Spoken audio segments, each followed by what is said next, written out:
Sud Radio Conseil de famille. La chronique patrimoine avec LP Promotion. Ensemble, construisons l'avenir. Bonsoir à tous, heureux de vous retrouver, Stéphane Boller.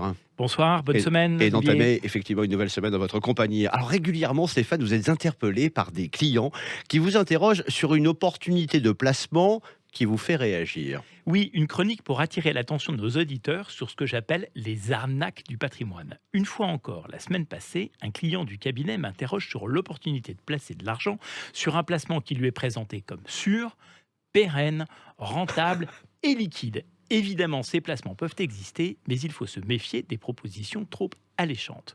En l'occurrence, ce placement se voulait donc sûr en matière de préservation du capital, pérenne, il devait durer longtemps, il était rentable, on parlait de 7% par an de rendement, et liquide, il devait pouvoir récupérer son capital quand il le souhaitait. Alors soyons clairs, aucun placement ne répond conjointement à ces 4 critères.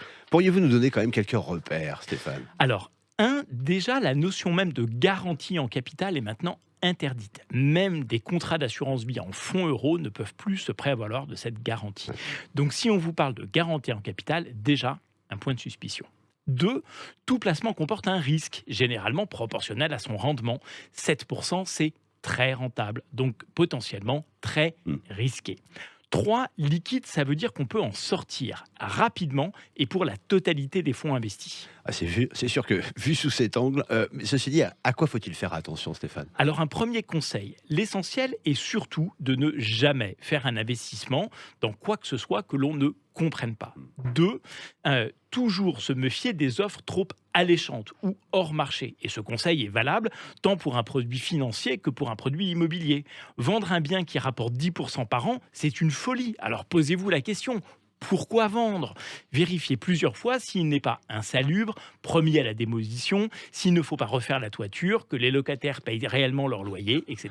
etc. Ah oui, c'est du vécu, j'en suis sûr. Un autre conseil, Stéphane ? Eh bien, toujours regarder sur Internet ce que disent les autorités de régulation, notamment l'AMF et l'ANACOFI. Elles diffusent régulièrement sur leur site Internet des mises en garde contre les escroqueries dites à la mode. Oui, dans les dernières années, on l'avait évoqué, elle a mis les investisseurs en garde notamment contre la revente d'œuvres d'art et plus particulièrement de manuscrits historiques, la vente d'immobilier en Allemagne qui offrait des rémunérations supérieures à 10%, la commercialisation encore de placements privés sous forme d'obligations faisant appel public à l'épargne, des investissements dans des sociétés d'exploitation de crèches et plus récemment, on en avait parlé, dans l'exploitation de containers maritimes. Oui, un inventaire à l'après-vert. L'histoire est toujours la même, le placement est sûr, hyper rentable et liquide.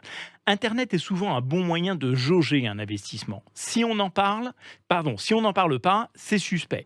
Si les autorités de tutelle en parlent, c'est très suspect. Si les blogs des investisseurs en parlent, ça permet au moins de jauger de la qualité globale des services attendus. Une fois de plus, Stéphane, j'ai envie de dire qu'il faut faire preuve de bon sens. Et oui. Celui qui vous caractérise. On se retrouve demain ? À demain, Olivier. Toujours ici. C'était Sud Radio Conseil de famille. La chronique patrimoine avec LP Promotion. Ensemble, construisons l'avenir.